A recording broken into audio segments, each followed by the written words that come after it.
భగవద్గీతలోని 19 నుండి 22 శ్లోకాలు ఈరోజు మనం తెలుసుకుందాము. పాండవ సైన్యం యొక్క శంఖాల ధ్వని విన్నాక ఏం జరిగింది అనేది ఇప్పుడు తెలుసుకుందాము. సఘోషోధార్తరాష్ట్రాణాం హృదయాని వ్యదారయత్ నభశ్చ పృథివీం చైవ తుములో వ్యనునాదయన్. పాండవ సైన్యం శంఖాల యొక్క శబ్దాలు కౌరవుల గుండెలను చీలుస్తూ భూమి ఆకాశాలలో నిండి ప్రతిధ్వనించింది.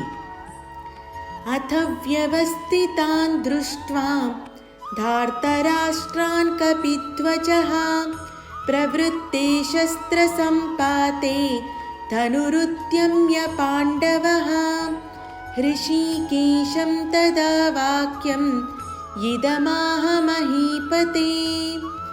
యుద్ధం చేయడానికి సిద్ధంగా ఉన్న ధార్తరాష్ట్రులను చూసి కపిధ్వజుడైన అర్జునుడు ధనస్సును పైకెత్తి శ్రీకృష్ణుడితో ఇలా పలికెను.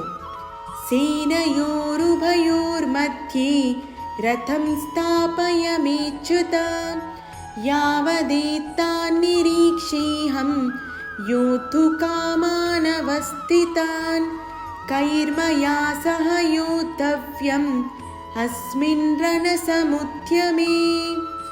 ఓ అచ్యుత, నా రథాన్ని 2 సేనల మధ్య నిలుపు. యుద్ధం చేయాలన్న కోరికతో ఉన్న ప్రతిపక్ష యోధులందరినీ బాగా పరిశీలించేలాగా, వారిలో ఎవరితో నేను యుద్ధం చేయాలో చూసేలాగా రథాన్ని నిలిపి ఉంచు శ్రీకృష్ణ అని అర్జునుడు పలికెను.